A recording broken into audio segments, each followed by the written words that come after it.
ready to fly, with Gallagher calling the shots so true. Axmeyer on the Larrabee, what a crew. But Irish Limassol's got something to say. Gold 7th Philadelphia, they're here to play. They're aiming high, they want that crown. In the Limassol streets, they won't back down. Cyprus football, the passion, the thrill.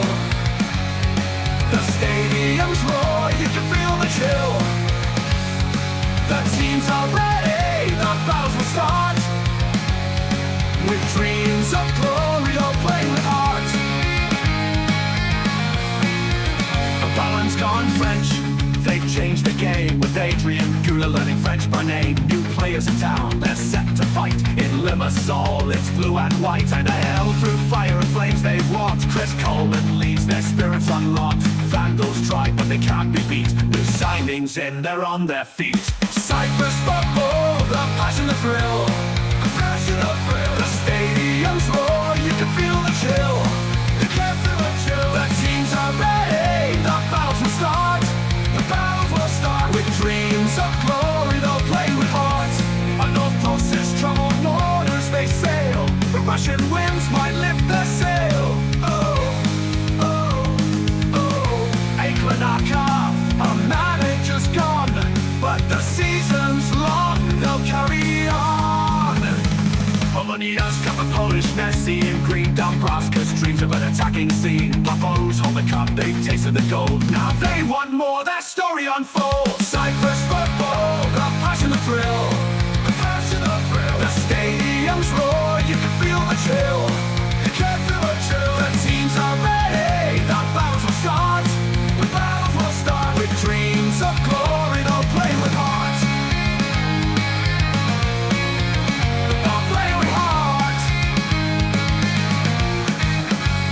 From Nicosia to Limassol shores, every match, every goal, the island adores. This is Cyprus, the beautiful game. In this new season, who rise to fame?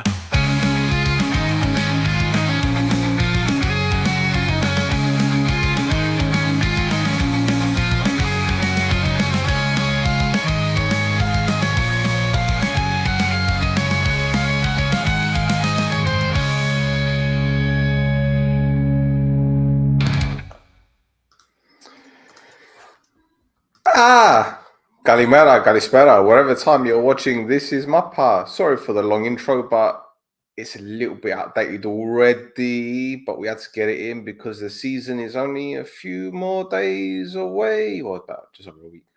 10 days? 10 days, yeah. 10 there you days, go. yeah, We've there got you one more show left before that. But yeah, I'm here. Thassos here. How you doing, my guy?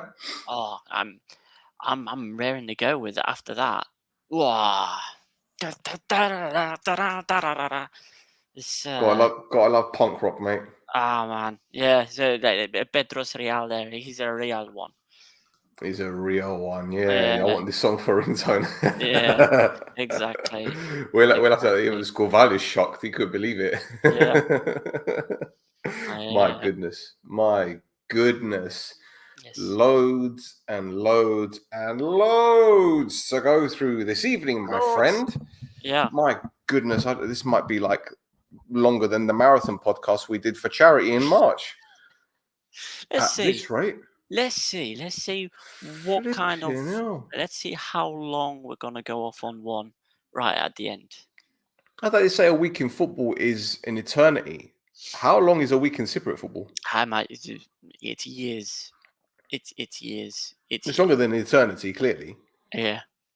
Yeah. It's allowed. It's I don't know. Oh, okay. Yeah, no. Fine. Sorry, I just saw a comment there. Why does Thas always sound like he's sick? It's the mic. It's the mic Megatron. It's the mic shit. Is that?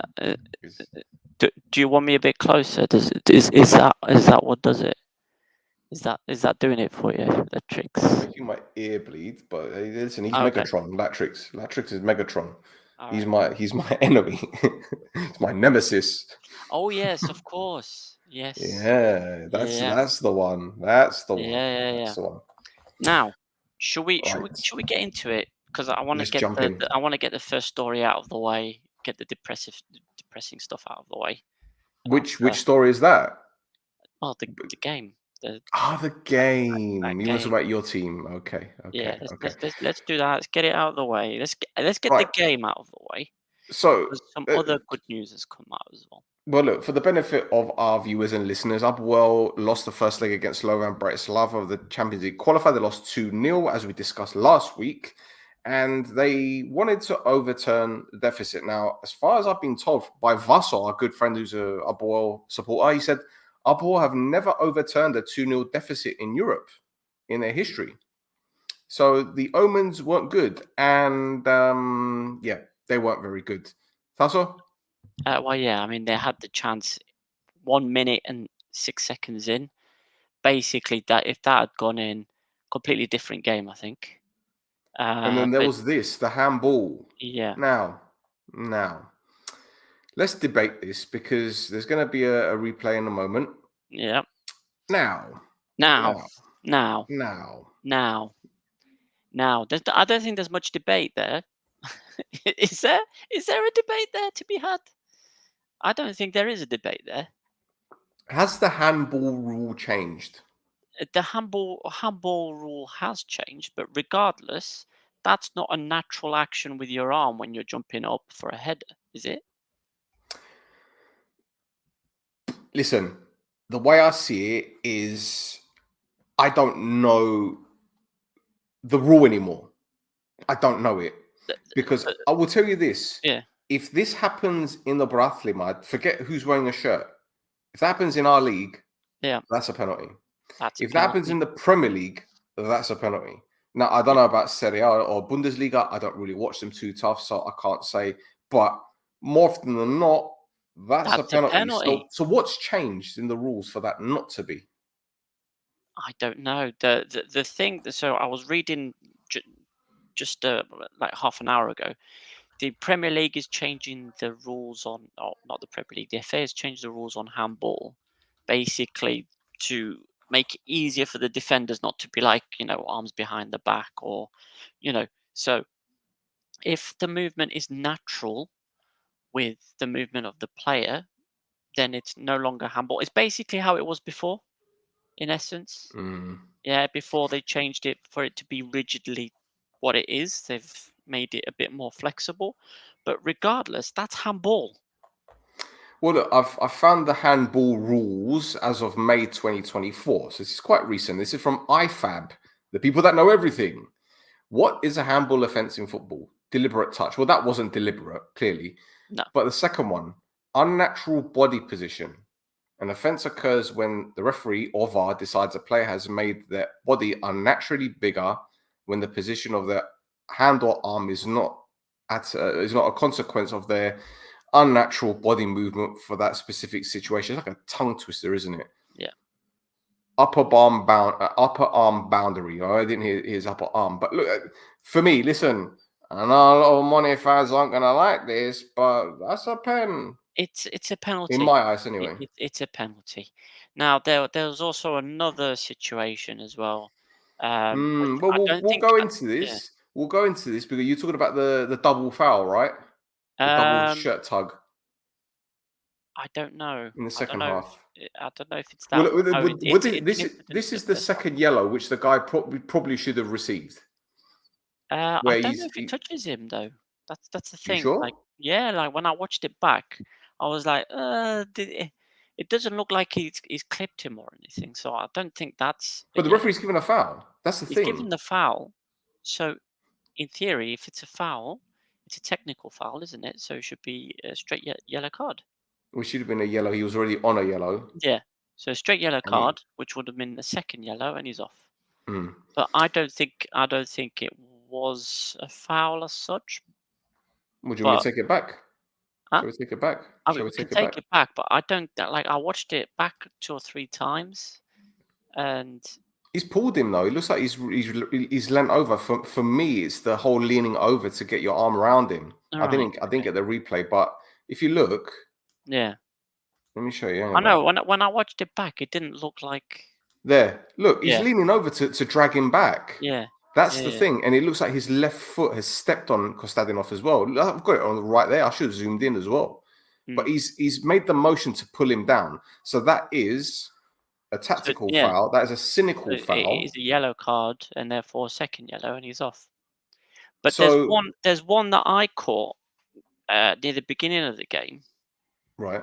that people haven't been talking about, Okay, and well, I it's didn't again, get it in the highlights, so I it's don't. fine. It's on Kostadinov, right near the beginning of the game, and Kostadinov gets fouled, and as he's down, their player basically, I don't know, regardless of what, but their player basically stamps on his side here as he's rolled over, Right. and yellow card for a stamp. The referee had no control of the game. He, he's he lost the players from the first few minutes. So let's go back. Right, Bratislava, they came with a plan. The plan was to shithouse the game, make sure they don't concede. Right, Hmm. and they went in with that plan and they executed it exactly as they should have. If Apoel were winning 2-0 and they played like that, I've actually talked about it before. They played like that against Aris, didn't they? And we were talking Yes. about how amazing they they did with the tactic that they were playing. And it's the same thing here for Bratislava. They went in specifically to not concede and to frustrate Apoel to the point of them forcing errors.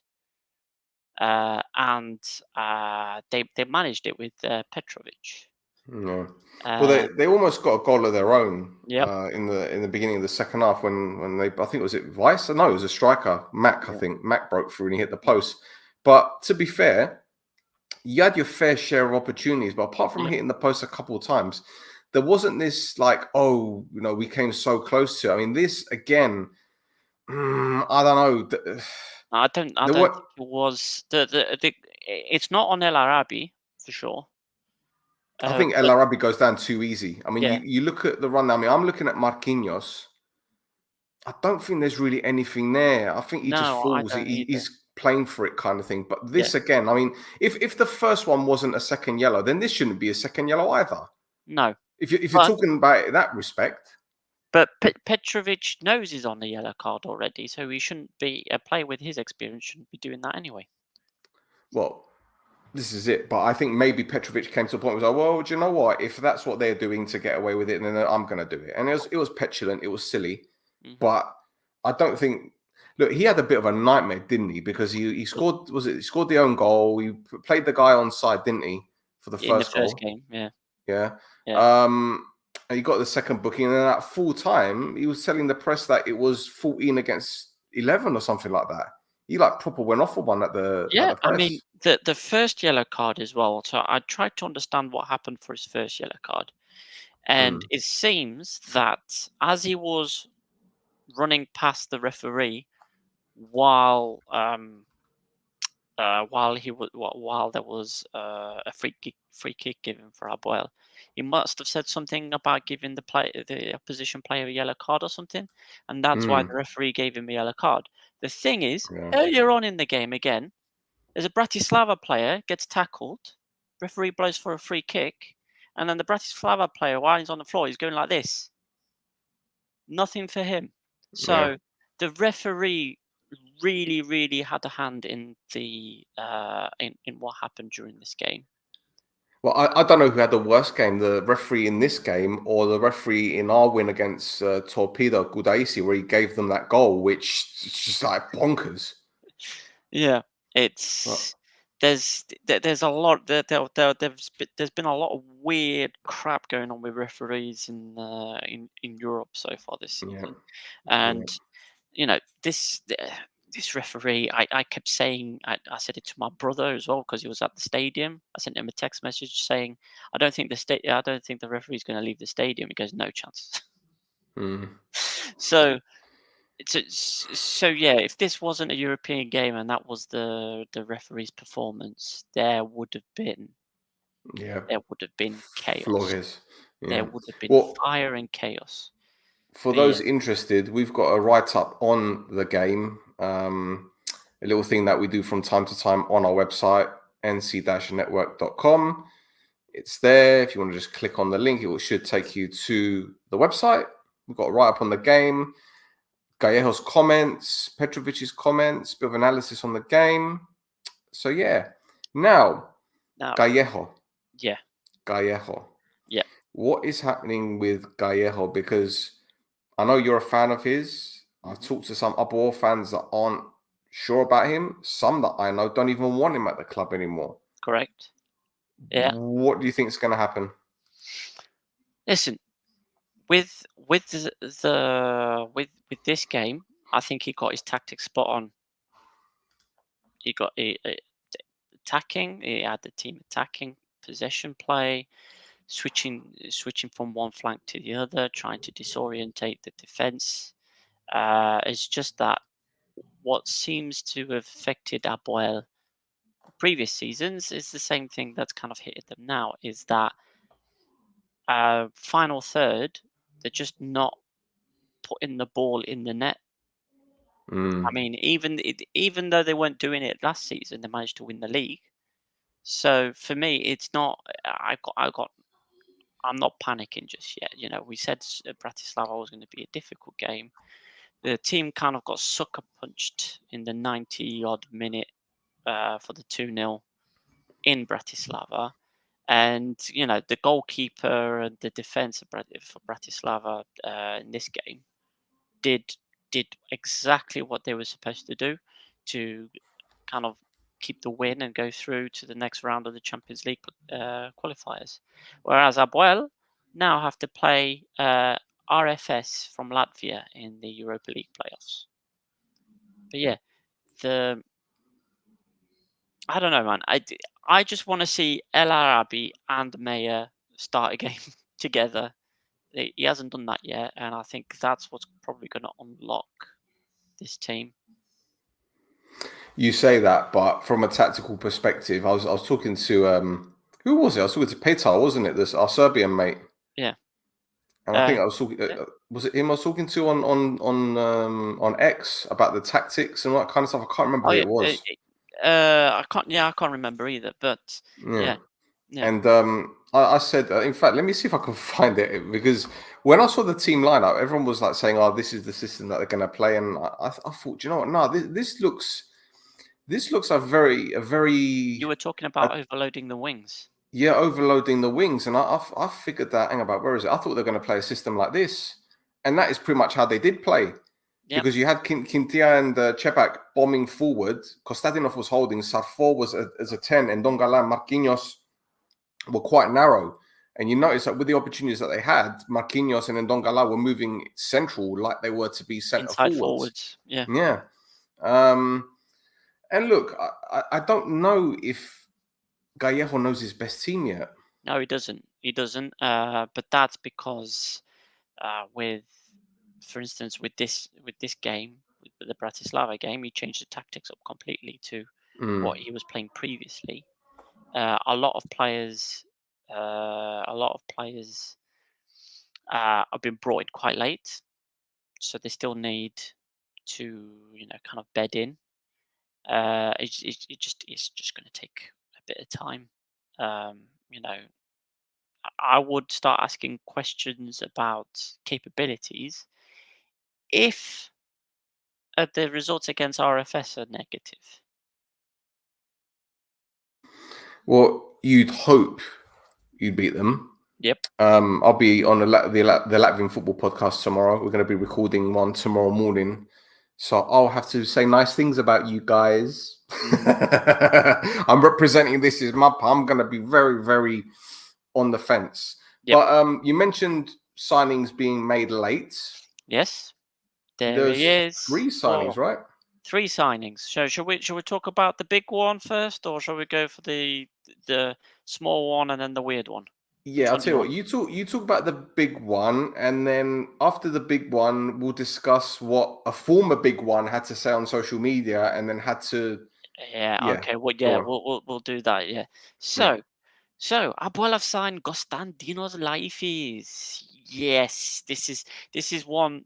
I'm more excited about this signing than I was for El Arabi. This is a big one for Apoel because It's a central defender / defensive midfielder, depends where you want to play him, with a lot of experience in Europe in a higher, better quality league. And he's Cypriot, which means Mm. if he plays, less of a fine for Apoel every time he plays. So it means, they're basically the fine that they would have otherwise paid instead goes in his salary. There you go. Wink, wink, There you wink. go. Leading on to the story you want to talk about. Yes. So, my friend, I'm not afraid to say it, I like Gustavo. He kind of went on a bit of a rant on social media straight after the game. He did, didn't he? Yeah. Yeah, and he said, "This is incredible. Before the most important game of the season, the president announces a signing in which the player will receive a lot of money, while his current players still have a lot of money in arrears to receive. This may be an incredible strategy for the fans who believe in this president, but in reality, it is disgusting for the players and for the people who idealize and winning and healthy future." Sick emoji, sick emoji. I mean, I got blocked by Omonia's Facebook page by putting a sick emoji only. So, heaven forbid. But to Gustavo's credit, I think he realized it was a heat of the moment situation. Yep. And he deleted the post. And as a gentleman would, he apologized for offending or causing any misunderstanding. He said, "I respect and admire the fans so much. My intention was never to offend them or cause problems, but simply as a fan to express my opinion and discontent. Like everyone else, I would like to see them in the Champions League. The announcement yesterday afternoon left me outraged, and I was choking on it because sometimes I still see things from the player's point of view. Unfortunately, I chose the wrong moment to express my feelings. I would also like to say a word about Leifis and say that, in my opinion, he is an excellent player, and I believe he will help the team a lot. I will be cheering and hoping that we can at least qualify for the Europa League. Once again, I apologize." Now, Yes. what would you like to say about So, Mr. Manduca? I agree. I agree with his sentiment regarding players being due salaries that they haven't been paid yet, and that's, I think, something I've talked about loads of times. The fact that the players aren't getting paid is an absolute travesty.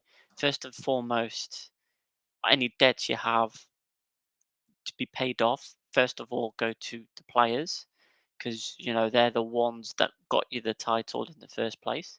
So they're the ones that should be getting paid first. So completely agree with him that it's a disgrace that the players still are in arrears for last season. However, the reason why a lot of fans kicked off at him wasn't I don't think it was necessarily because he he besmirched the name of the president. Yeah, how dare you start on Manidara? But not necessarily for that, but because of when he posted it, because he posted it just before the game. I think it was just before the game. The idea is the reason why people were kicking off is it's like, well, why are you posting this now just before the game uh, to to to create something that we don't need to have. But nevertheless, I have had I have had some messages from some fans telling me I don't understand why people are having a go at Manduca. He's a fantastic guy. He's done a lot for Apoel, and there's no reason for the hate, the vitriol that's coming towards him. Well, and I agree, there shouldn't have been the vitriol spread towards him because of it. But as you know, um, there's some fans of the club that as soon as they hear a negative word said about uh, Petridis, they all jump up and down, and try to start something. So you know, it's it's not great. It's not great, the reaction from his comments, because all right, sick emojis, decide what he's saying about the players not getting played is correct. Players that are already there should be getting paid before we start bringing in other players. Nevertheless, as Andy Kay has put up there, he's a legend. He apologised, done and dusted. We move on. Obviously, there's going to be some sections of the support that won't be thinking that. But yeah, life is good. Life is very good, very good, very good, very nice, very strong. Look, what I will say on the matter is there is history between Bedridi and Manduca. In fact, if I remember correctly, didn't Manduca become sporting director of Apoel when he Yeah, retired, or was it the back end of his career or something along those yeah, lines? no. He And that brought in. that didn't work out, It didn't work out. It right? didn't work out, but he did. He Yeah, did. and Manduca gave an interview about it, and he said that was one of the biggest mistakes he ever made, right? And there's a lot of bad blood between the two. All you need to do is Google both of their names in Yeah. Greek, right? And just keep going the next page and next page. Forget the recent ones. You see articles from 2015, 2019, 2021. We know that Sacha is one of Manduca's clients as well. And there was a bit of a back and forth. Was it last summer? It's up into. Yeah, but also wasn't it that there was a club in Greece that wanted Sacha as well? So it was always a bit spiky, right? So I think the fans were right to feel that way, especially given it happened before the game and the defeat came, and then heat of the moment kind of thing. I Yeah. think maybe what Manduca should have done was probably not post until maybe the next day, and it gives him more time, or gave him more time to think about how he was going to word it, rather than just putting it out there. Because look, social media is wild, right? Yep. And anything that anyone says, even you or I, we could say something and people will jump on it and They go did. down and throat. They They did. They did this Oh, week. they did. Oh, they did. Oh, they did. But we found it out and we sorted it out. In fact, one person in particular, I direct message after a back and forth on Twitter, and turns out we got a mutual friend. So look, like it is one of those things. It is Yeah. one of those things. But when you're a high profile person, especially someone like Manduca, who did some incredible things for Apoel and is still a club legend, it must leave a bitter taste in the mouths of supporters when they see him. All right, he was speaking the truth. Let's get it right, though. It's not as if he was lying about anything. Yeah. But Yeah. sometimes the truth hurts, and it cuts deep. So anyway, we've done 28 minutes on Apoel. Oh my god! And I'm still we still haven't gone through all the news for Apoel. Yeah. All right, let's move on. Let's move on. So we've got so the club has also signed a young player released by Olympiacos Piraeus. This is Christos Karanatsios. So Not the that's guy at the top. not the guy at the top. Who's the guy at the top? Well, it could be. It could be. I've missed the guy at the top. Or who's the guy at the top right? I've What do missed you mean, one. who is? Right. Oh my god. Oh my god. Oh god. Really? Are you doing this right now? Are you trolling? Yeah. No, I'm not trolling. Who is he? Oh my god. I can't do this anymore. I need to go to bed. I've had a long day enough as it is, man. Like, what are you doing to me? What are you doing to me? I'm sitting there thinking, this guy knows the club and he follows things in and Yeah. out. And okay, Joe, I'll let you off because you probably had a long week anyway.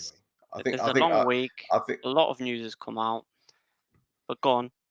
his name is Bar, There we go. as in like Denver Bar, but not the Denver Bar. No, correct. So this is another young player from Olympiacos that's also been signed.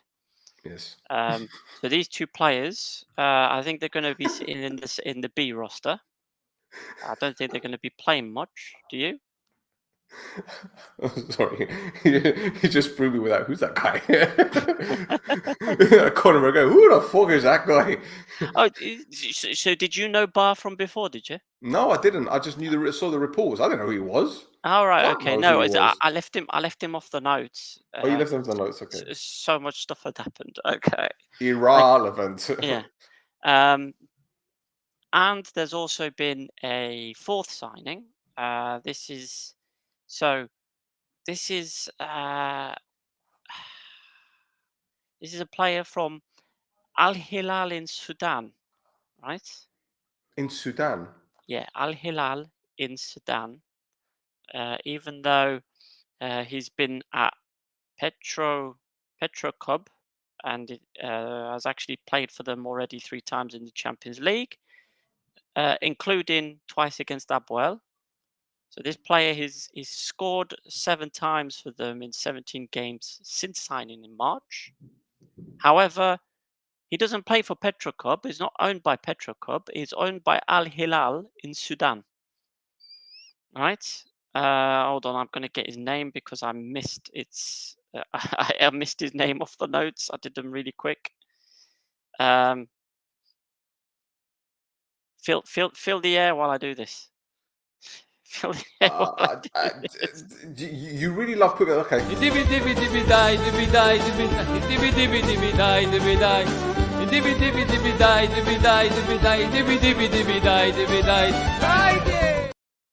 David Abanya. Thank you.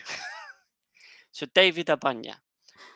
So he's also got 7 appearances for the Ghanaian national team.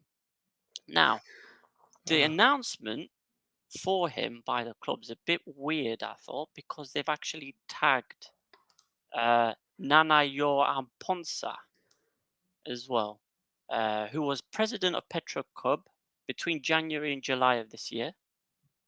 And I looked him up, and apparently his Samaritan Football Investments, his company, pulled out of Petro Club after unusual activities were discovered there. So they've tagged. Maybe they couldn't handle all the phone calls from the stressed out fans wanting to top themselves. I don't know. What? What? What's the name of his company? Petro. Oh yeah, Samaritan. I get it. I got it. That one's for you guys in England. Yeah. Sorry, man. It's Anyway. Samaritans. Yeah, you're right. But yeah, weird person to tag in a transfer post, I think. Was he the agent? I don't know if he was the agent or not. But this is a guy who owned the club that this guy was playing for. Well, clearly he was involved in some capacity. Like, there's no way they'd have tagged him just for the sake of tagging him. He must be the player's agent or his cousin. It must be involved in something, or he's provided the finances for bringing him in, and he's going to be involved with Apoel somehow. I don't know. Or maybe this season, if you guys do another one of those virtual ticket things, they're also going to have the Samaritans there, so fans can call up as well to tell them their problems. Ha ha ha ha ha ha ha. It's not. I just donated €20 for a game. That's not going to happen. All right. Listen, I'm just saying. He's All right. But yeah. So Jortheo there has put a comment in saying, how many players does Apoel have? 40. No, they have 39 because they have released Theodoro, who was at Garmio de Sá on loan last season, where he got 7 goals and 4 assists in 36 games. We're going to talk about him in just a moment. But anyway, shall we move on? Yes, we can. Anything else? Because this is for Apoel, by the way. Apoel, no. Yeah, it's all done for Apoel. We can move on. Okay, let's move on to the other team in Nicosia. There is another team in Nicosia, believe it or not. And yes, my Omonia won 2-0 away against Ferhava. And mate, this fucking what a goal. The passing. Oh my goodness. This is football porn right here. What is going on? Yeah. Unbelievable. Unbelievable. This performance, watching this game kind of woke me up. I must have woken quite a few Apoel fans up thinking, crap, Omonia are going to do something this season. Yeah. So the way that the players were playing, I mean, my favorite bit was, well, I won't say favorite, but the bit that um, intrigued me was that I think Marriage Yeah, won a goal played the kick and ball. yeah. Yeah, played the ball off one of the forwards as he was, because Feraval were playing this really high pressing game, Hmm. and Marriage managed to get a goal kick off one of the Feraval forwards, and he celebrated as if he scored a goal, like proper, Yeah. like yeah, proper going for it. So Omonia, I think, a very scary proposition. Um, So far. So so far. far, so far, But that second goal, performance, because that performance was something different. yeah. Something different. But yeah, But so the second goal was scored yeah. by one Andronikos Kakoulis. You remember him? Mm, Remember yeah. him? Yeah, I Remember do. I Kakoulis? do. Oh, This time okay. last week, we were saying good luck. He's going to Gothenburg, and the next thing you know, nothing. Absolutely nothing. Yep. I find it very, very interesting how Omonia are very open about things these days because Gothenburg's sporting director gave an interview, I think, Saturday with the newspapers, and he was saying, "Oh, something weird happened," and kind of like shut it down completely. And then Omonia came up with this long, long list of things that went wrong, and they're like, "Nothing to do with us." Yeah. they took the fucking piss, so we said, "Nah." So Yeah.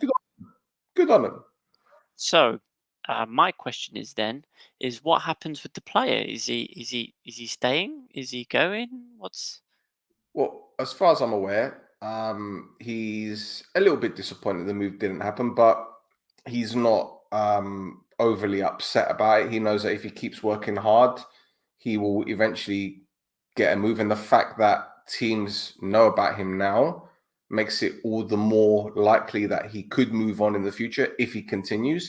And let's get it right. This season, he scored one goal. He gave an assist against Torpedo Kudaisi in the first leg, and he won the penalty in the second leg.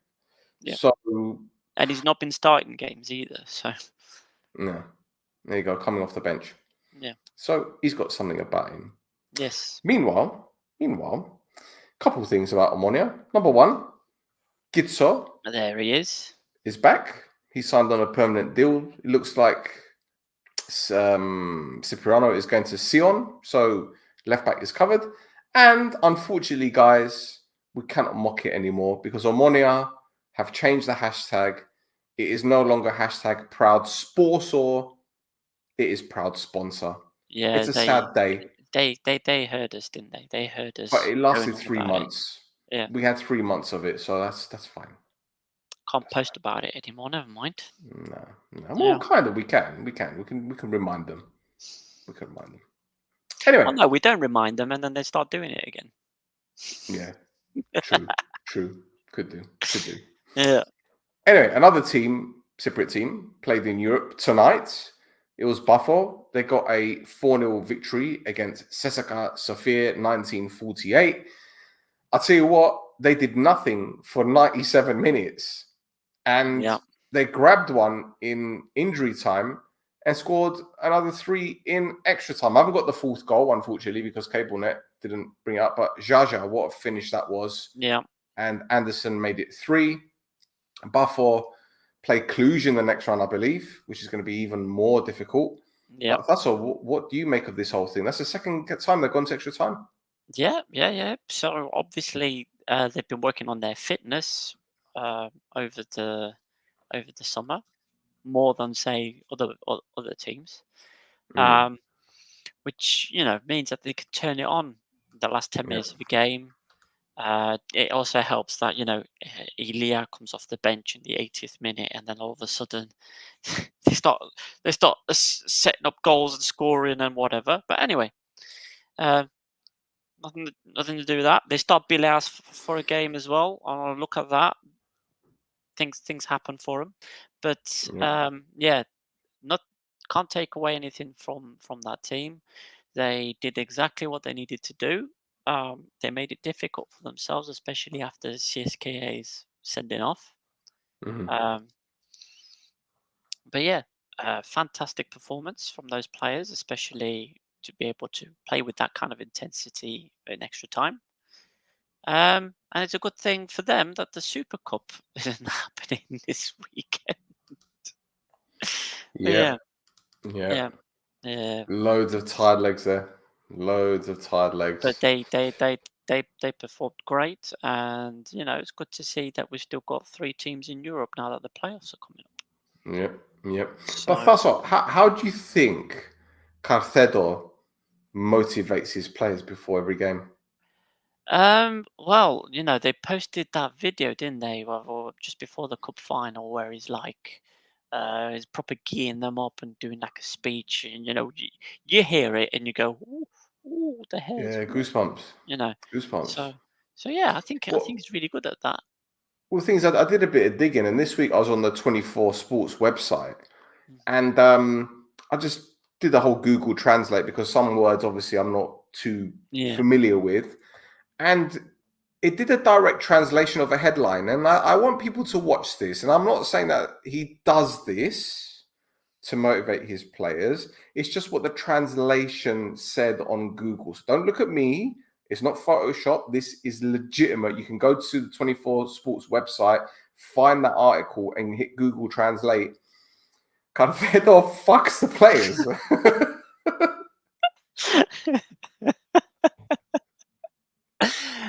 This Ah, is legitimate. There's no photoshopping. There's nothing. This is what Google Translate does. And when I saw that, I listen. It had to go on social media. It amazing. was just poor guy. I mean, to be fair, if he's got 24, 25 players, that's just incredible Yeah. stamina. That maybe that's where the players get the stamina from. Oh, they see the kind of action that he pulls, and wow, yeah. There's I there's a don't few know. there's a few jokes in the comments if you want to bring them up. There's some really good ones. Scoval is wetting himself. Cypriot football porn hub. Father wants to join Buff after seeing that headline. Oh man, Oh my god. amazing, amazing, Hmm. fantastic. But yeah, Yeah, I need another coffee to be honest. It's just I've rinsed all of it uh, already. Just oh goodness gracious me. So yeah, Omonia play Zila, I think a team from Azerbaijan. yep, Apoel face the RFS, Latvian team. Yep. RFS, And Pafos face Cluj. Now, out of the 3, who do you think go through? Apoel, Mm-hmm. because they'll go through regardless. Whatever happens in that, yeah, because it's a What do playoff you mean match. they'll go through They'll regardless? go through to the group stages regardless. If they lose or I not, they mean, still go through to the group stages, but it'll be the yeah, of the conference league. Conference League. Yeah, Yeah. but what I'm saying is, okay, will they go through to the next round of the Europa League then? Will they go through? Listen, if they don't, it's a massive balls up by everybody involved. I mean, Okay. you can't be like, well, we should be expecting to get performance out of these players and win the game against RFS. But you know, never say never, as we keep saying. RFS have the same owner with No, Buffalo? No, no, it's not. no. He owns Riga. Yeah, it's Riga FC. So RFS are also in Riga, but it's a different team. It's a different team, yeah. Yeah, Different team, yeah. Yeah. yeah. Okay. Right. So what's next? What's Well, next on so the I think agenda? we're finished with the Yeah. European stuff. So shall I just go down the rest of my notes here? Go on. So we've got Omonia Radipo signed 28-year-old Brazilian left back Junior Tavares. Mm-hmm. He's played for a load of Brazilian teams and also Sampdoria and Portimonense. He's the guy in the top right. And they've also assigned Andreas Dimitriou on loan from Aris, 20-year-old left back, and who's turned out 6 times for the under 21s. So that's Omonia Radipo. We've got 2 Omonia, 2 Furious. So, Yorgos Bondigos, or Georgie Mouse, has signed for them following his release from Apollon. 21-year-old Cypriot winger. He was also previously at the Eintracht Frankfurt academies. He's got 24 appearances in the Brodatlima and 3 in the Cup. He's got a goal and 3 assists. Now, on the bottom right there, you've got their new kit. Is that right? Yep. Diadora. Kappa. Kappa, sorry. Kappa. The women is Kappa. Yeah. Well, do you know what we used to do as kids? This is really, really juvenile. So if you put your finger across the heads of the women, what does Yeah. it look like?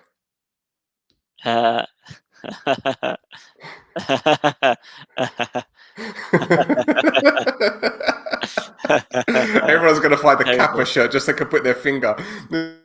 Very good. They're gonna Beautiful. they can put their finger across the women, and just to find out what I mean. Yeah. Yeah. That's Very another good. one for the Cyprus porn hub. Yep. Yep. Right. Next, Paralimni. They've signed 2 players. One of them is Edson from Nea Salamina. He was on loan at Olympiacos last season. He's a Guinea-Bissau international midfielder, right? But Paralimni said in their post that he's from Portugal. And Chico Banza was like on Instagram, he's not from Portugal, he's from Guinea. But yeah, he's got a Portuguese passport, hasn't he? So he counts as an EU player. So it Right. doesn't go into the non-EU players list. So Okay. Paralimni, cheeky bastards. They also this afternoon they signed a 25-year-old Dutch centre back called Ruben Hugenhout. Wow, that's a name. Hugenhout. How do you think they're going to pronounce it in the commentators? Hugenhout. Hugenhout. Hugenhout. Hugenhout. Yeah.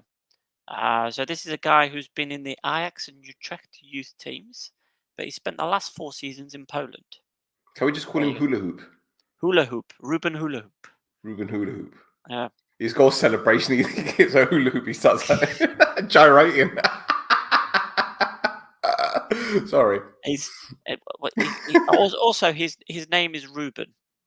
That's the other thing, considering who's in charge of Paralimni and all the other players that they've been signing. Anyway, something about Swedish teams, Year Gardens, something like that. I think. My garden. Yeah. So Garbiodissa, right? The news Yes. from Garbiodissa mostly is what's happening? What's going on? Is he going or not? Because Gatsandonis was supposed to be talking to Polish club Piast Gliwice. However, the Polish team having a bit of difficulty buying him now because the money that they were going to use to buy him isn't coming because they were going to sell a defender to Rakov Czestochowa, Yeah. but that transfer hasn't gone through. However, is it Azaz or Dimosenos basically said that there's also one of them. They talk a lot these days. Yeah. That there's also interest in him from a team in Greece as well. A team in Athens, A specifics. team in Athens, yes. So there's a few teams in Athens. Yeah. So that'll be interesting to see what happens. But yeah. We could. There's a lot of Swedish people paying attention to our accounts. Yep.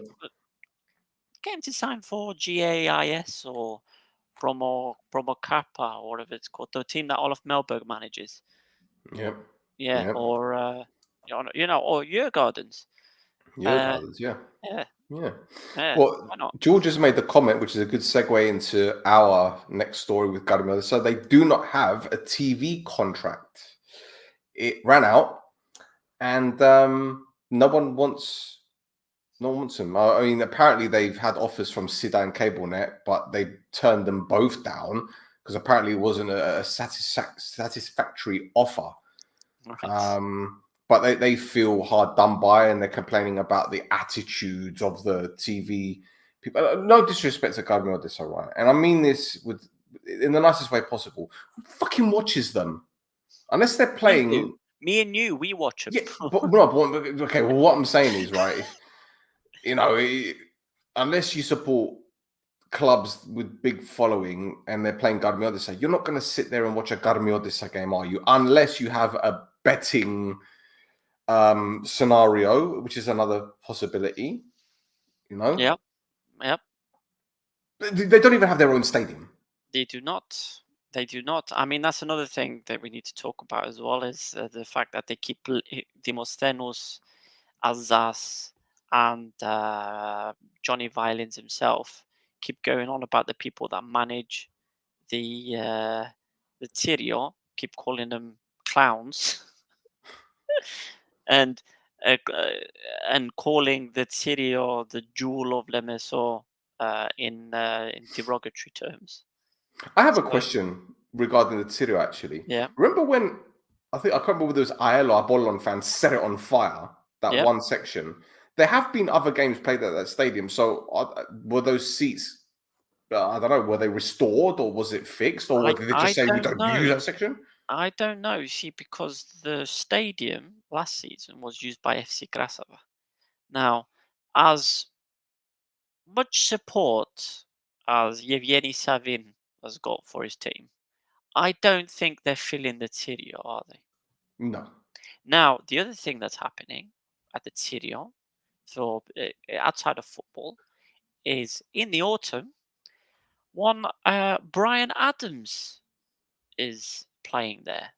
So obviously they need to definitely have fixed that bit of the stadium for people to sit there to go watch him do Summer of '69.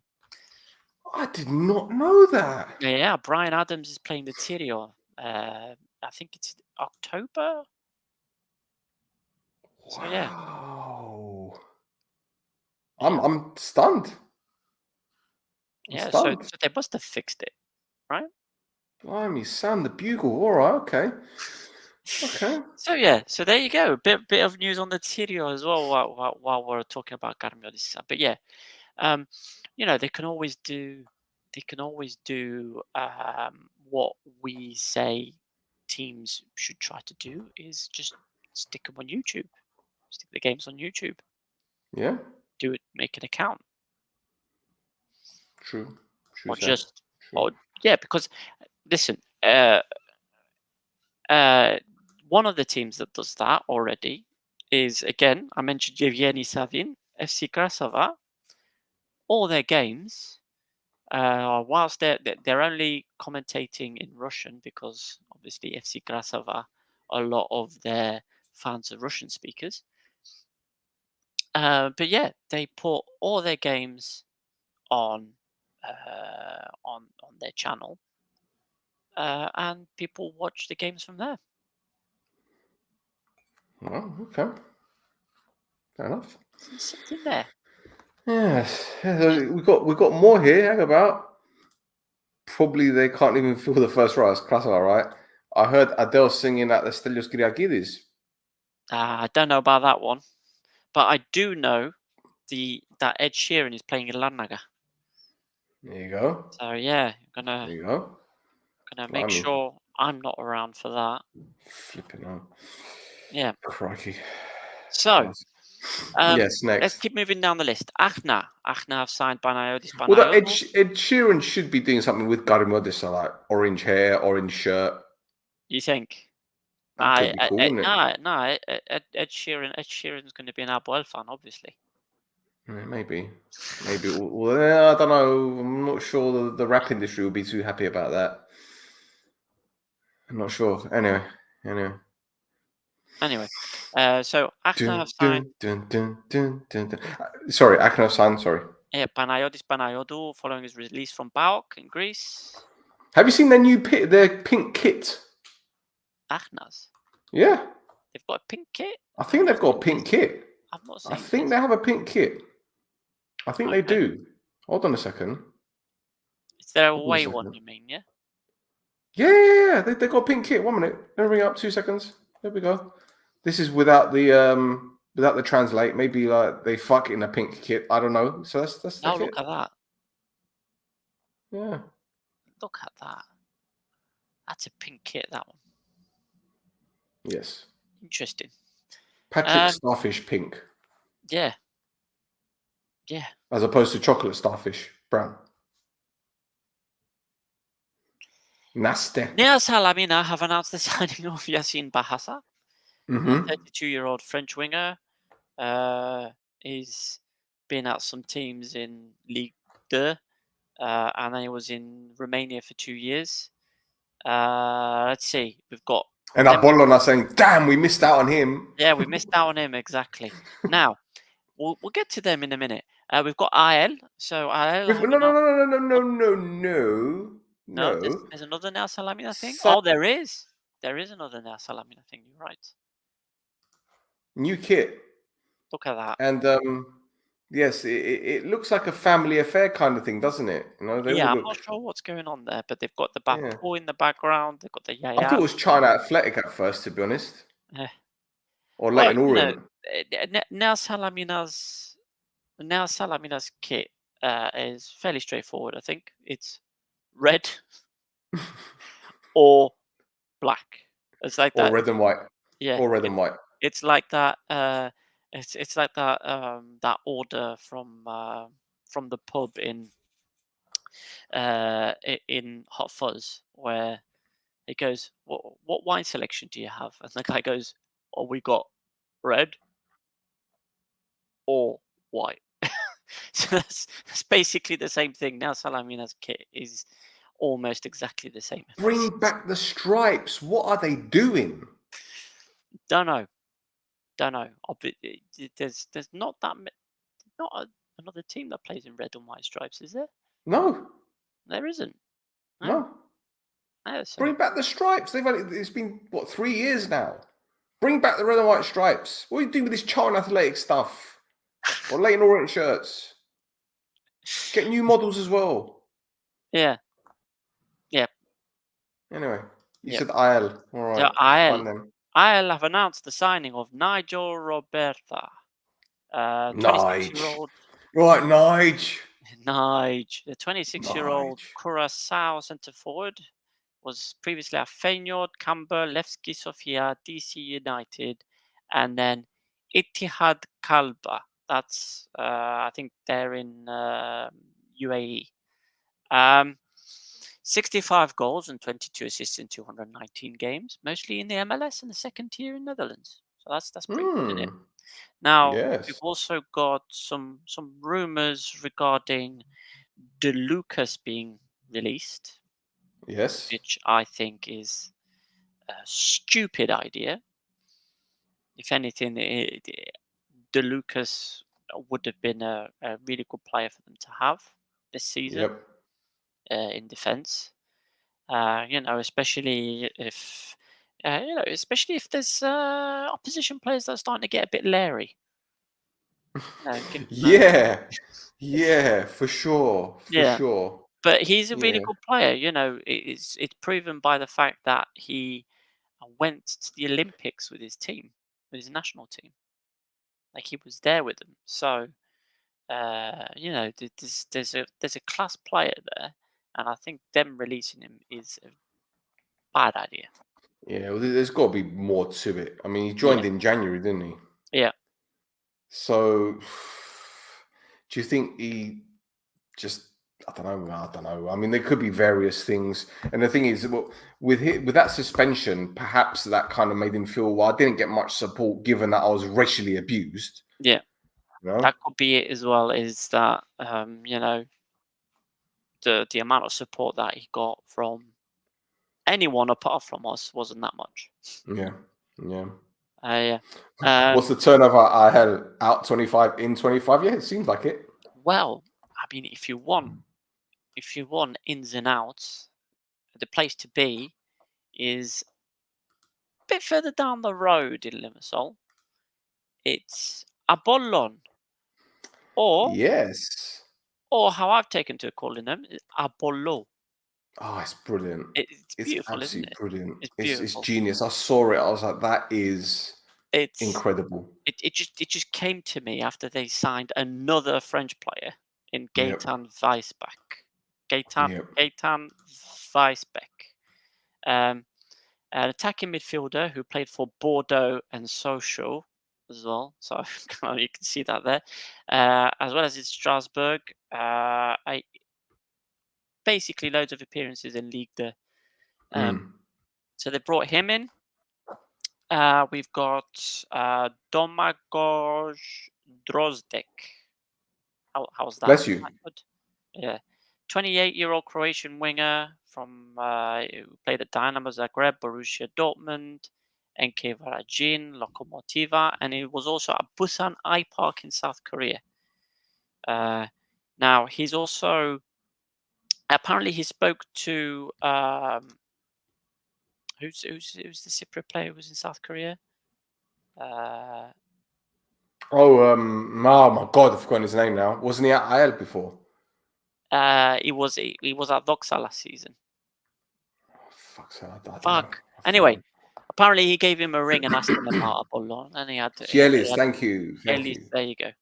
And he had apparently he only had nice things to say, so that's what made him sign. Let's see who else. Who else have they gone for?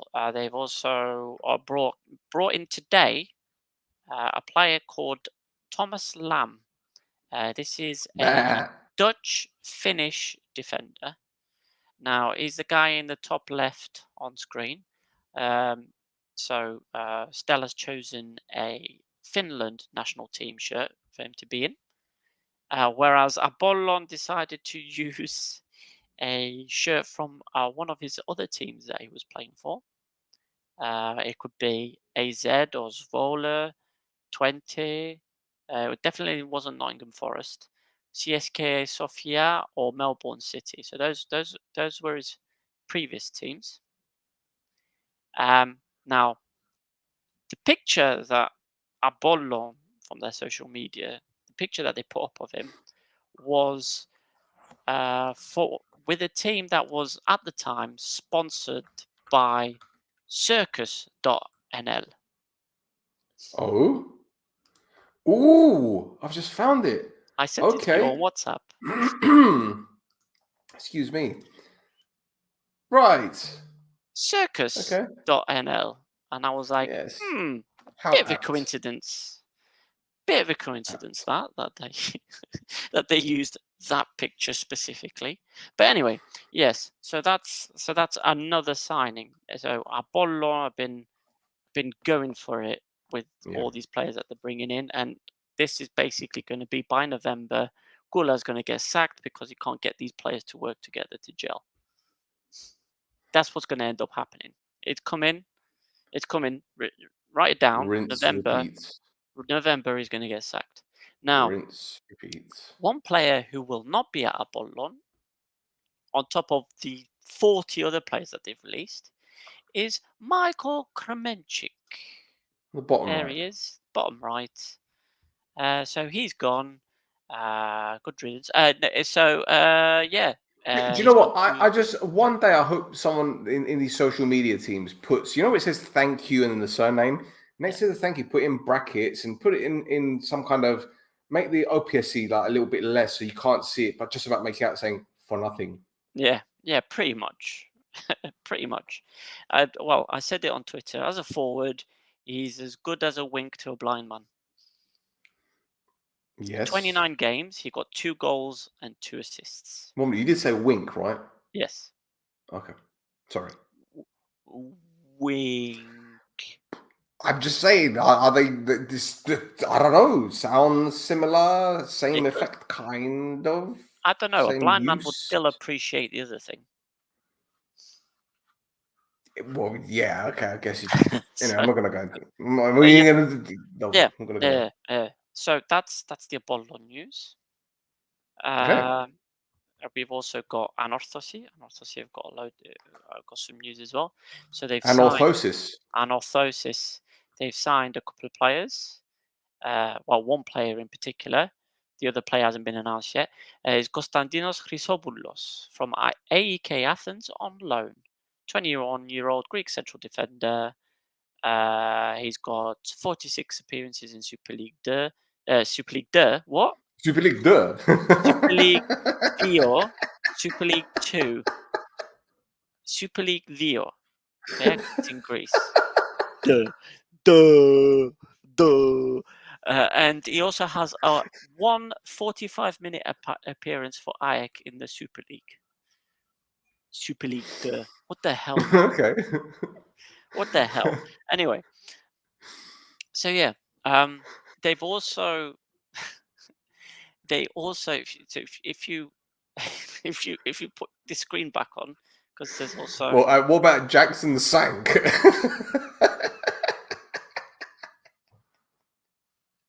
oh god. Carry on. Sorry. Yeah, so I mentioned Theodoro briefly further up. Apoel have released him. And I'm not happy about him being released. To tell you the truth, I thought he could still do a pretty good job at Apoel, especially with all the midweek games. Kind of rotate between him and Marquinhos. But anyway, he's gone, and apparently Anorthosis are going to pick him up instead. And one of the players that is not going to be Anorthosis this season is one Dimitrianos Julio, Yep. who's signed on loan for Torino. Yep. Now This is a Torino, huge deal. yeah, it is Huge a deal. big deal. Now Torino, they haven't made an announcement on it. Is it because he's gonna sit in the Primavera team? Possibly.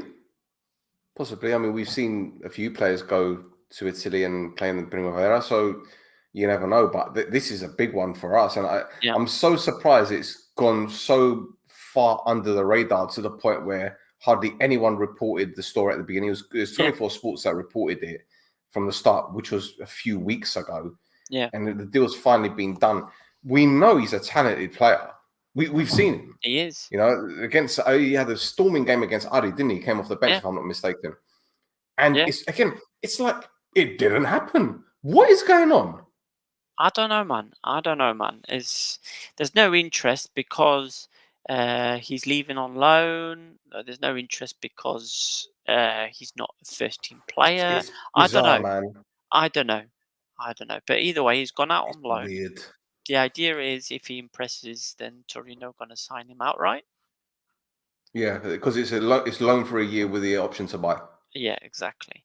And might work out well for him because there's already Sava at Torino as well. Yeah, Yeah. that's right. So And he's in the first team. yeah. So I think I think it's going to be a good move for him. I think the fact that there's already another Cypriot there as well is going to mean he doesn't. He's going to not have as much difficulty uh, Bed in. to bed in. Yeah, exactly. So But bro, don't forget we've had so many young Cypriots going out to Italy. The yeah, culture is practically the same. yeah, The language is pretty, I won't say simple, but they'll be able to pick it up. You know, look how many players we've got out there at the moment. Castanos, you got Ioannou, you've got Papastiliano. Abastiano, Sava, even Nelfido, the Omonia player was there last season. The list goes on, Yeah. right? So maybe this is the way forward for our youngsters based on the news that happened today. But we'll go into that after we talk about another club that is all fucking. It's like a Rubik's cube. So here we go. But I'm gonna go Um, put the kettle on. Should I put the kettle on? Do you mind if I put the kettle on? yeah, I'll talk about If you want, I'll talk about Yeah, I need to put the kettle on. I need another coffee, man. Fucking. by the time I finish talking about at least this one of the signings, well, you'll probably be back anyway. So they've signed a 28-year-old Polish forward called Karol Angielski, following his release from Atromitos in Greece. Now, you know me, I like to go on the transfer mark to see the history of a player. So I found out that this guy, with AEK as well, that Ajax is going to be his 10th team in 12 years. So they're going for stability. Ajax always with stability. So we've got Korona Kielce, Slask Wrocław. There's so many Polish teams, man. Piast Gliwice, Zawisza, Olimpia Grudziądz. There's a lot of Z's in that one. Wisla Plock, Radomiak, Sivasspor, Atromitos, and then he's continuing on with Ajax. Now, you'd think that a forward player. What kind of stats has he got? He's got 65 goals and 15 assists in 242 games. So that's a goal every 4 games. It's not. I guess it's what he does when he's not scoring. Maybe and obviously we talked about the news last week. Juan Ferrando got thrown to the Lions, and pretty sharpish. Xavi Roca did what he does best, and went and got another head coach as quick as possible. And he's not Spanish. The coach is not Spanish. We've got Henning Berg. Henning Berg is back in Cyprus. He's back. So his stint at AIK in Sweden didn't last very long. Lasted long enough, I guess. If you ask AIK fans, it lasted long enough. So this is C Network, so you guys know he was already in charge of Omonia for 2.5 seasons. He also spent 9 months in Pafos, which before him was unheard of. Pafos were changing their managers every 3 to 4 months, so the fact that it lasted almost a season was a surprise. So league champion and Super Cup winner with Omonia. Let's see how he gets on with the tornado that seems to be running through the club at the moment. So Yes. yeah, Yes. big old shake up. Let me tell you something, right? When the reports of Berg being offered the contract were put out, the first thing I thought was, how long is he going to get? That's the first thing I thought, because let's get it right. Oltra played an attacking style of football. Ben Shimon played a very attacking style of football. Henning Berg is not going to play that kind of football. He's going to try and keep as many clean sheets as he possibly can. And looking at the state of their defending in those European games, and the mere fact that they're looking for another goalkeeper to replace the new goalkeeper, it's not just that they're replacing that new goalkeeper. That new goalkeeper won the league in Poland. He was the first team choice goalkeeper for the team that won the league in Poland last season. And for some reason, he's a pile of shite for Ike.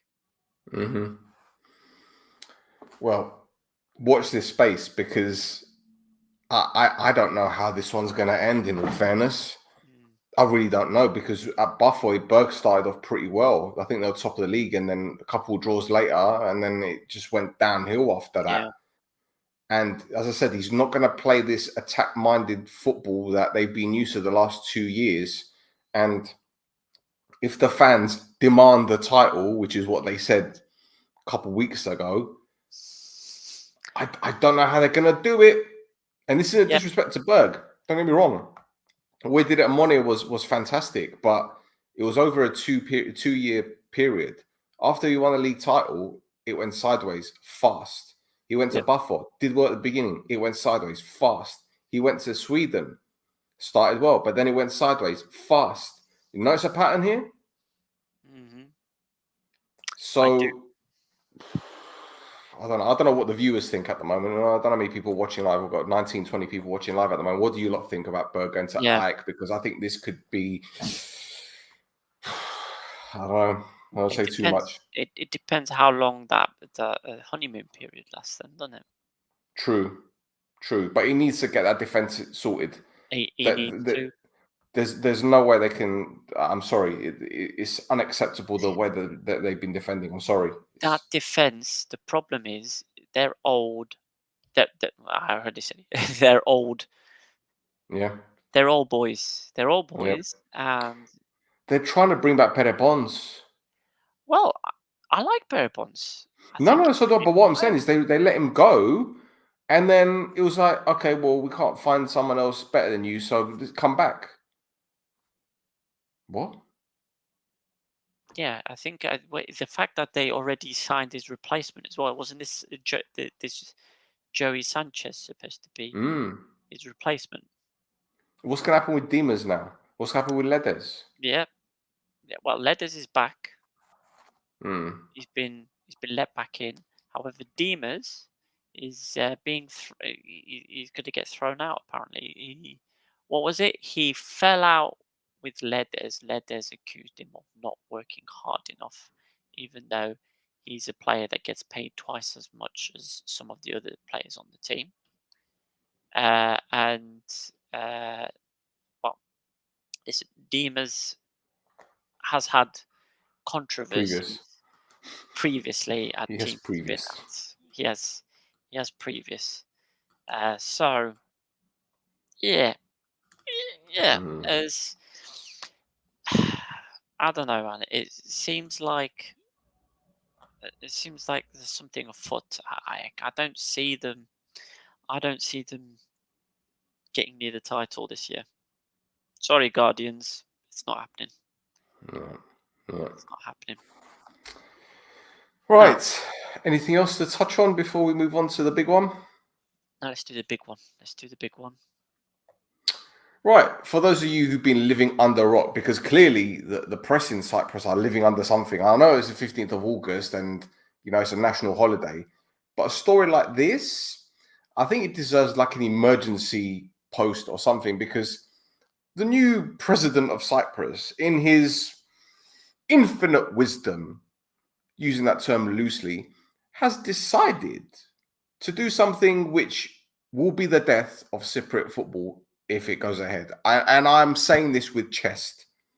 And I don't know if any one of you is going to agree or disagree with me, but his decision, which was announced today by FIFA Pro, Yep. could spell the end of Cypriot football as we know it and the Cypriot national team. I don't know what you think, Thassos, but let me just bring it up. So this was the tweet today, which was brought to our attention by Ben Dinnery. Ben Dinnery, that's got over 250,000 followers on Instagram. And he said the tweet from FIFA Pro says over 60 footballers will be forced to postpone their careers for 14 months due to the Cypriot Ministry of Defence's sudden change to mandatory military service protocols. PASP is urging President, I'm not even going to say his name, to reverse the decision. Thassos. Yeah. I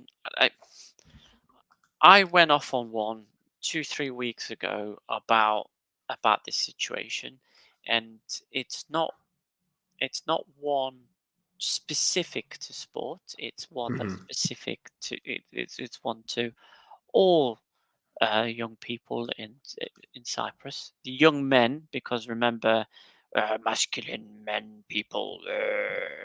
So only the 18-year-old men do the military service. And I've said this before, that basically for 14 months, 18-year-old goes in, does his basic training for 6 months, and then spends the rest of the 8 months standing guard. They just stand guard and smoke cigarettes, play on their phones, because there's nothing else to do when you're standing guard. So, and people go crazy up there, man. I've seen normal behaving people go in, come out the other side, lost their minds. Mm-hmm. There's so I'm all for military service. Cyprus needs a military service, but basic training is 6 months. right? Basic training is 6 months. What's 14 months going to do? It doesn't help anyone, the 14 months, because the people standing guard, right? They're 18-year-olds who barely, there's barely anything for them to do there. So if anything does happen, what are they going to do? That's But the first thing I want to say. Second well, thing look, is, one sec. We spoke about this yeah, last week, didn't yeah, we? And we 2 were weeks ago. saying 2 weeks ago, and we were saying like, all right, some people are going to need special dispensation not to do the army service, whether it be if they're footballers or if they're scientists or Yeah, bring exactly. something. Do you know what I mean? But the complete fact that they've said no, no, 14 months, you got to postpone everything. That is going to kill careers. But anyway, you continue. Sorry to cut. No, no, no, no. That's that's what I was going to get to, is that these people, they go in for 14 months. Their lives are on pause for that 14 months, right? And it's worse for, say, a, a sports person's career, because a sports person's career is only normally between, say, what, 16 and what, 30, 34, 36. Yeah, So push. yeah, so it's 20 years, right? And you're losing a year, if not more, on doing that military service, right? Yeah, So but that but is, it's not just a year. It's probably the most important year yeah, because that's when you're going from academy to duty. pro contract. Yeah, yeah, That's when you get, and the body changes, the physical side clearly, the developmental side. It's bonkers. It's absolutely is bonkers. so what happens is not, so you've lost 5% of your earning. You've lost 5% of your your ability to earn over those 20 years. 5% of it just goes out the bin. It goes in the bin because you're having to undertake military service. But it's not just that. There are players now that are doing the military service and playing at clubs, and they're struggling. Well, the clubs are struggling to make an agreement with the military for these lads to come out and Yeah, train. yeah, exactly. I think there was an allowance for 14 players Right. to be able to do that, and they reduced that down to 4, didn't they? And Yeah. that's what some of this is about, is the kicking off about it. Now, for me, on top of everything else, is the hypocrisy. It's the hypocrisy of the president of Cyprus. It's the hypocrisy of the Cyprus FA. It's the hypocrisy of a lot of people. A lot of people up high with their suit and ties, and they're shaking hands and blah blah blah blah blah. Because these these kids are getting thrown under a bus for whatever reason. And then you've got the president of Cyprus coming out and being like, sport is very important. Sport is very important. We need to do something with the sports, because with the sports is the morale and blah blah blah blah blah blah blah blah. Yeah. And he walks around everywhere with his Pafos FC shirt on, being like, yeah, Pafos FC. Yeah. And in the meantime, he's signing things like this uh, into fruition. The fact is, right, that the military service, the required military service over time, has actually been reducing. So before, it used to be 26 months when I was 18 anyway. Military service was 26 months, unless you were the firstborn of a family who had 4 or more kids, a polytechno, right? So for me, if I had gone when I was 18, I'd be doing 13 months. That everybody else my age did 26.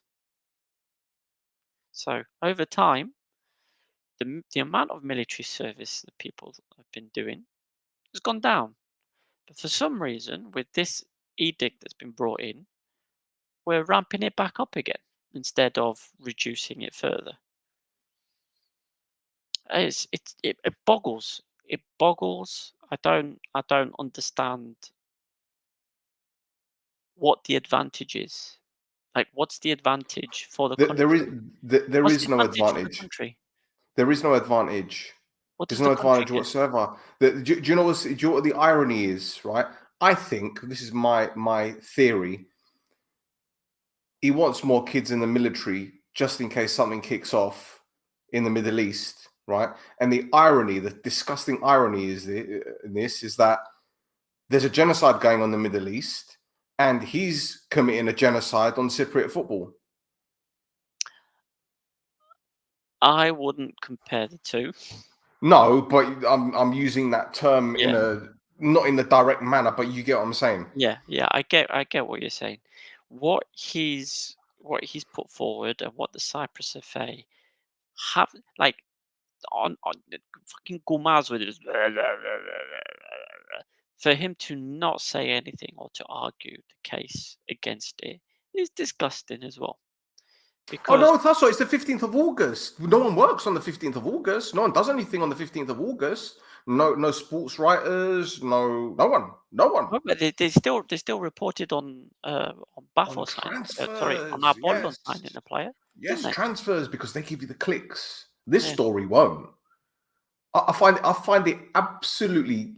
I'm not even say moronic. I find it deplorable that no one is. I think only Gida have said something. It's like, well, if it doesn't change, then we're going to say something. What do you mean? Say something now.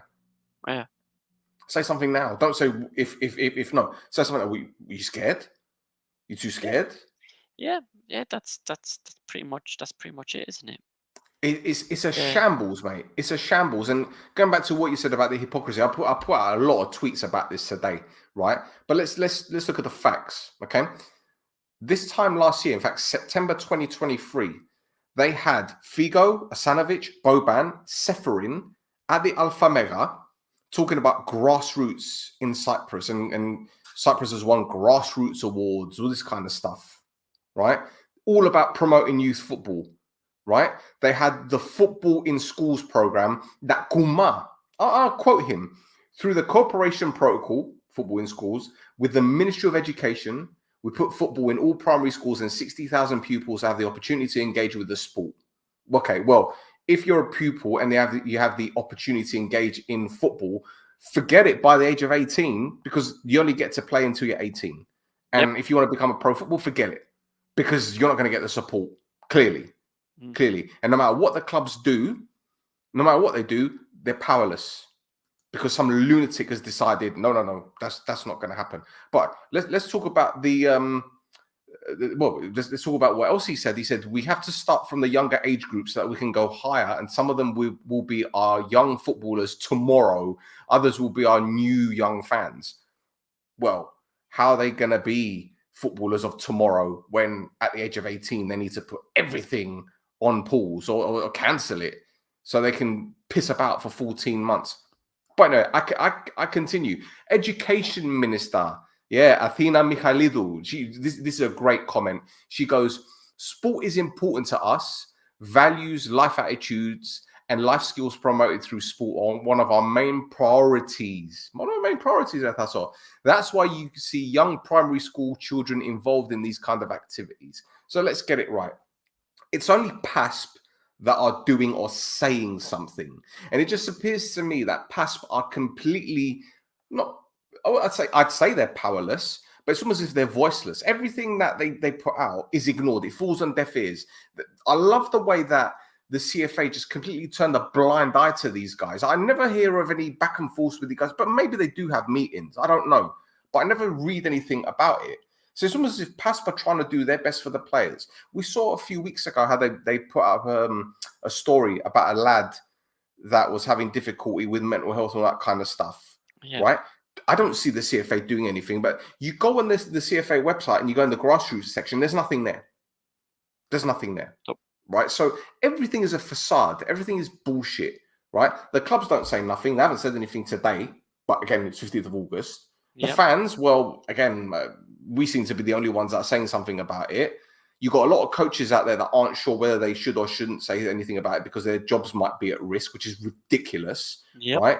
The CFA president is probably sitting there eating Osprey all day. What the fuck he's doing? Maybe he's on a diet. I don't know. Osprey on 15th of August, man. He's got the Suvla on. Okay, well, I'm just saying, right? So when you've got coaches, and it's happened to me, I've had coaches, analysts, physios messaging me saying, Stel, can you help me find a job abroad? Because they're sick and tired of Cyprus. And now I finally get it. Because I've been saying to them the whole time, you got an opportunity here. But now the door is slammed shut in their faces, right?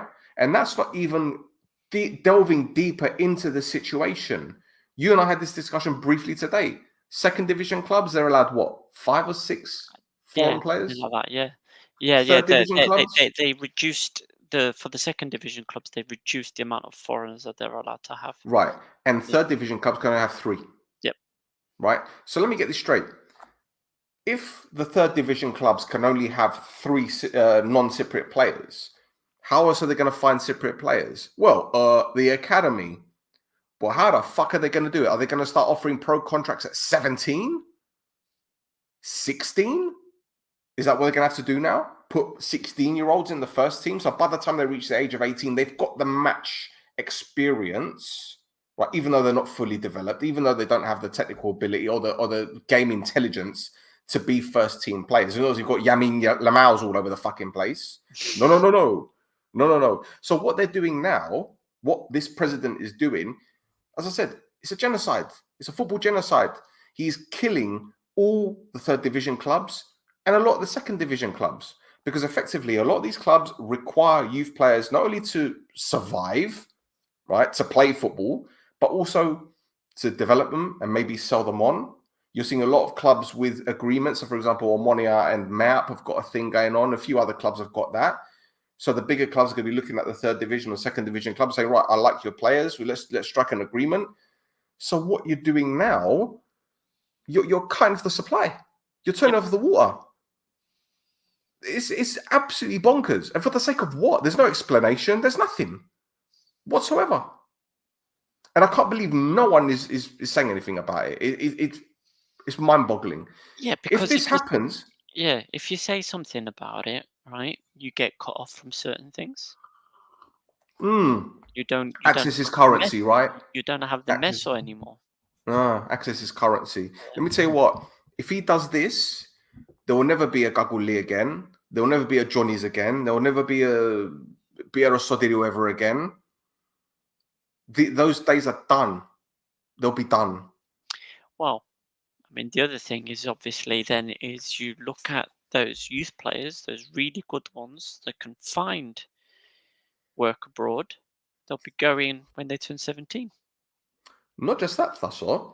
What they're doing now with this decision, they're encouraging a lot of these youngsters to do what many Cypriot players have already done, take scholarships to places like the United States, get an education and play college soccer and maneuver their way into other clubs in another method. Yep. So why these first division clubs aren't saying anything is beyond me, because effectively they're losing potential revenue on player sales. But hey, it's the 15th of August, so no one does anything today. It's lunacy. Absolute lunacy.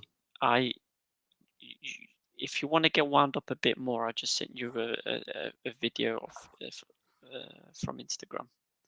All right, let me mute my thing on it. Yeah, yep. So, but yeah, Stel is right, I think, with what this edict basically will do to Cypriot football. They basically killed the thing.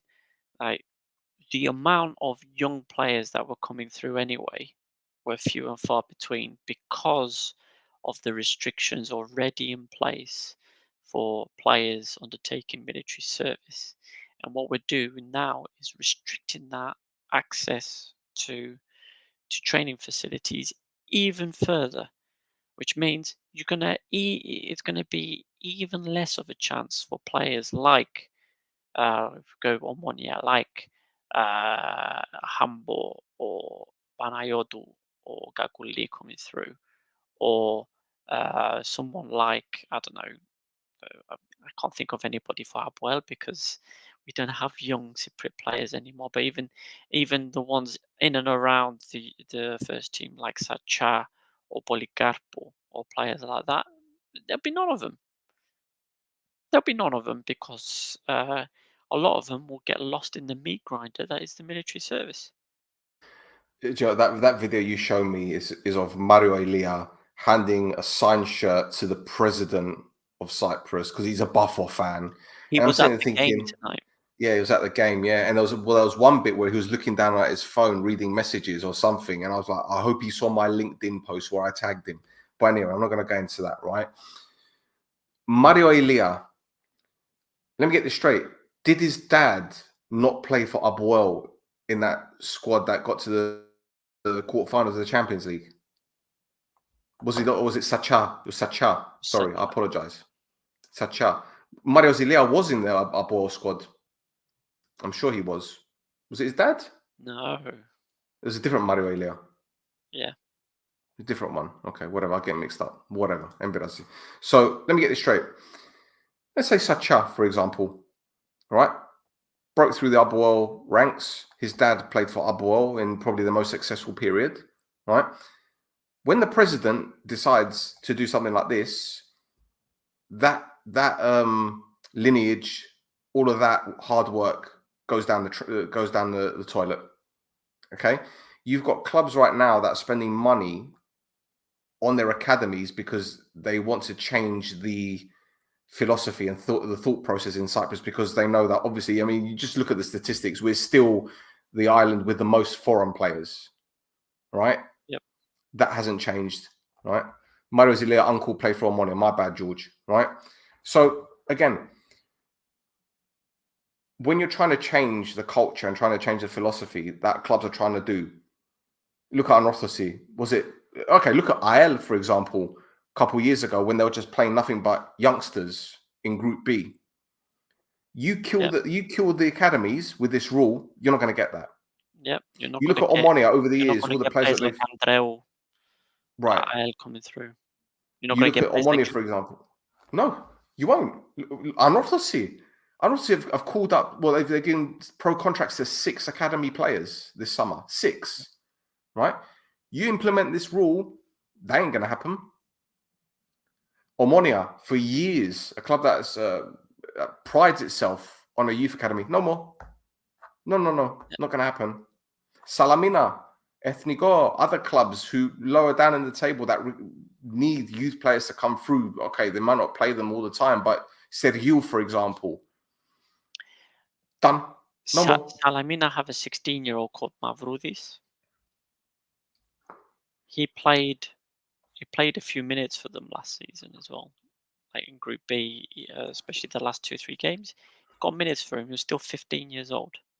Yeah. That player, if he keeps developing, great. But what happens when he turns 18? All that But this is development it. goes down the bin. But again, it goes back to what I said before. What happens to third division clubs, Thassos? What happens to them? Yeah. What happens? Yeah, they get wiped. Done. Yeah. Done. You know, I'll give you an example. Apoel. Yeah. Okay. Apoel did it. All right. They use the RAF military bases, blah, blah, blah, blah. Lots of British supporters, whatever. But you got someone like Jamori Leisner that's come in from Anorthosis. He was at Ari before. He's a CEO of the club. He's brought in, I forgot his name, the Belgian guy that was coaching the under-19s. I forget his name, right? So they brought him in, right? And what they're trying to do, they've moved away from bringing in a load of Australian and Dutch players and this and that, and they focus solely on Cypriot players. You look at all the players that they've signed or the players that most of them Cypriot. They even signed what's his name, Ollie Robinson. Ollie Robinson from Marble. Yeah, right. So what happens to them? All those years of hard work, investment, scouting, done. Then you got to think about what happens to the coaches that are going to be coaching youth levels. What happens to the under-19 coaches? Redundant. Yep. Done. Unless you fill the under-19s with foreign players. Oh, okay, but then what? Then what? Then There's no requirement for Cypriot players to play football then. no. But it's okay, Mr. President, because the team that you support has an under-19 team that absolutely steamrolled the league title last season and the year before with nothing but foreign players. But Yeah. that's fine. That's absolutely fine. I think it's absolutely deplorable. It's disgusting. It's criminal what he's doing. Yep. And what It makes is. matters worse, that's right. If this happens, right, it's going to be irreversible for well over a decade. Yeah. Well over a decade. Yeah. No, it Because will put it be. this way, think about it, right? Let's just say he implements it, and they decide 5 years later that they're going to go back to what it was before. Think how many age groups of footballers are going to be without careers. Yeah, there's going to be. Look, there's already a high turnover of football players who start right and then get to 18. They do their military service and they have difficulty balancing already the two things, right? Now, what you're going to do is you're cutting off that training facility altogether of them. So they're going to completely forget about football. They're going to lose. They're going to lose their minds and come out a wreck on the other side. Mm. Yeah, and it's all you can't retrospectively apply for a Yodabende. Yeah, which is the dispensation for not Yep. doing the military service because of mental health problems.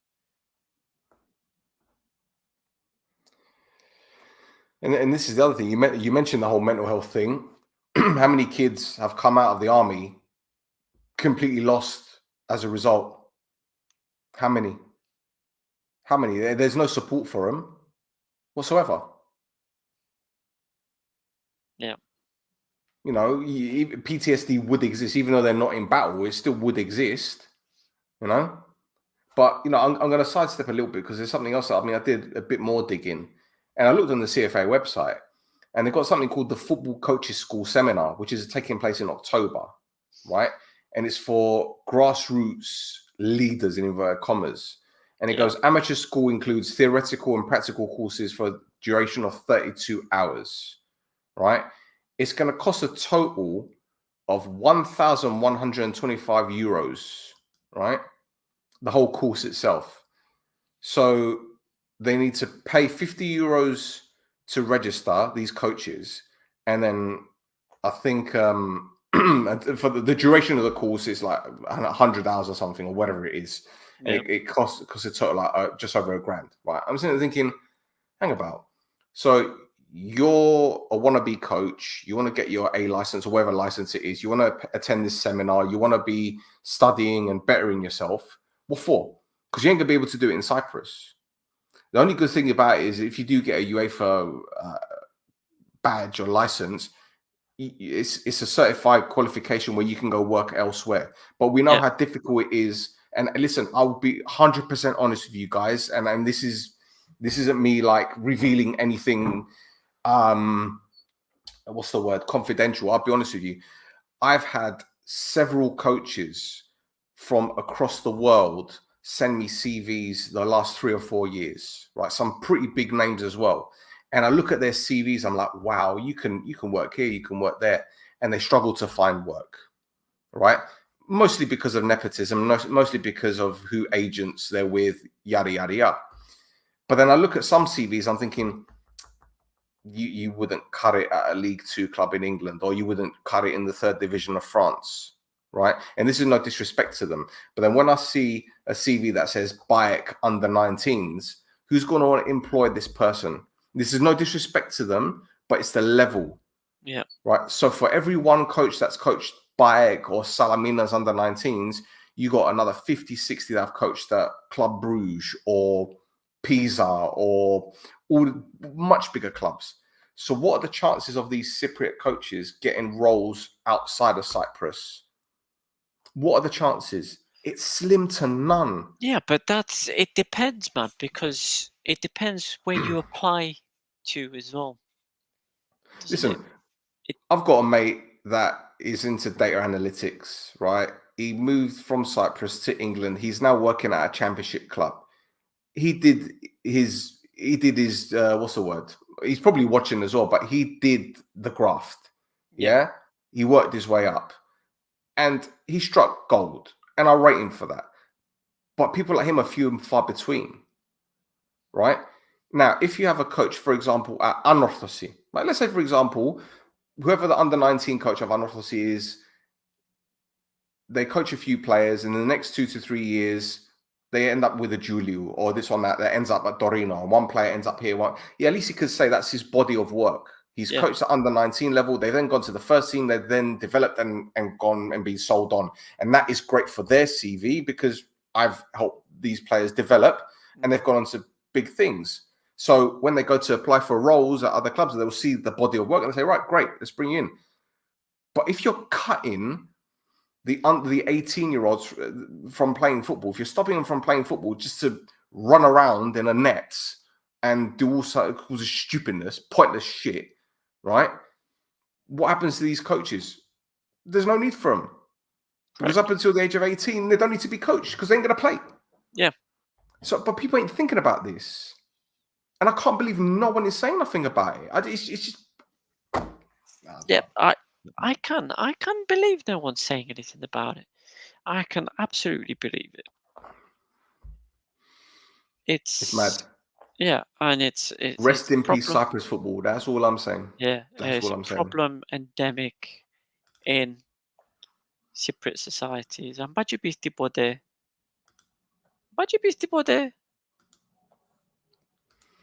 But this is the problem. Yeah. People aren't saying anything. And I will tell you this now. I've spoken to at least 7 non-Cypriots that have either played or coached in Cyprus, and I've spoken to them about this, and they are gobsmacked. Can you imagine what Okopado's got to say about this? Remember when he kicked off? Yeah. He kicked off before about the youth Yeah. system in Cyprus. Imagine what he's got to say about that. It's madness. It's madness. But hey, hopefully tomorrow someone will say something. Maybe on Monday when everyone's back at work, someone will say something. Yeah. Maybe. Yeah, I'm sure. But I'm sure. You know, Spiro's got one hell of a job to do, man.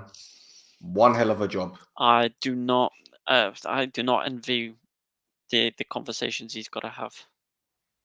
Oh no, because if he speaks up, he'll get fined. Yeah, Because exactly. you know, it's happened before. You know, you blow the whistle on certain things, and that's it. Yep, pretty much. Wild.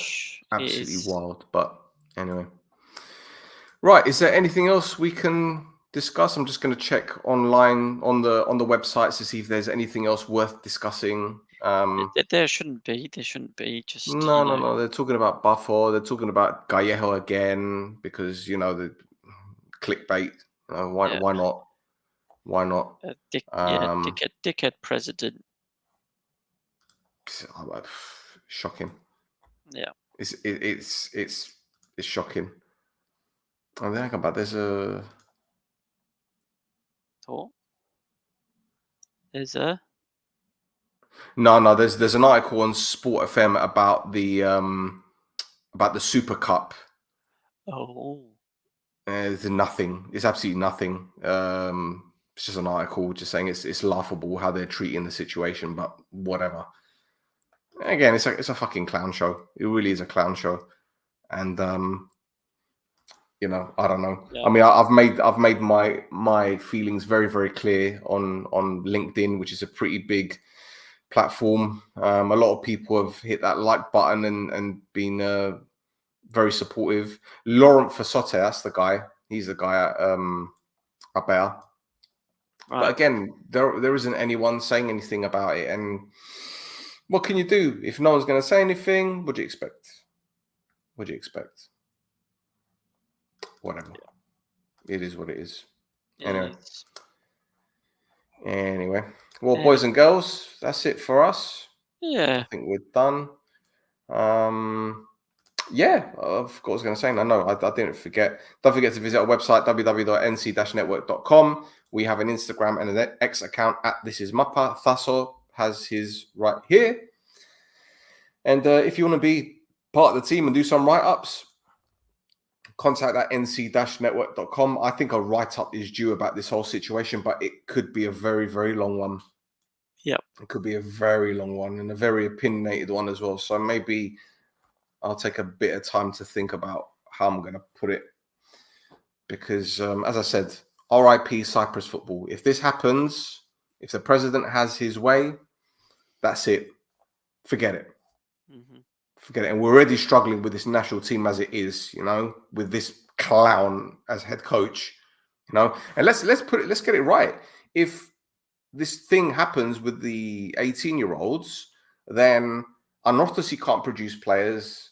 That Ketspire can't select. So Anorthosi can't make money from the national team as well. So there you go, Tim. Do something. Grow some fucking balls for once. Fucking Tim.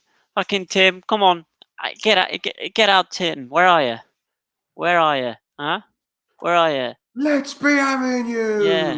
You got no balls, Tim. If you had balls, you'd go after the president. Say something, Tim. I dare you. Go on, Tim. I dare you. Go on, Timmy. No, do you know what he's going to do? He's going to turn around and say, I need to play Gibraltar first. Yeah. Anyway. Right, boys and girls, thank you for tuning in. Thassos, thank you for your company. It's been great as ever. Thank you for having me here. There you go. Always a pleasure, mate. Always a pleasure. Always beautiful. There you go. So until next time, boys and girls. Well, next Wednesday, hopefully. Yeah. Goodbye. Bye.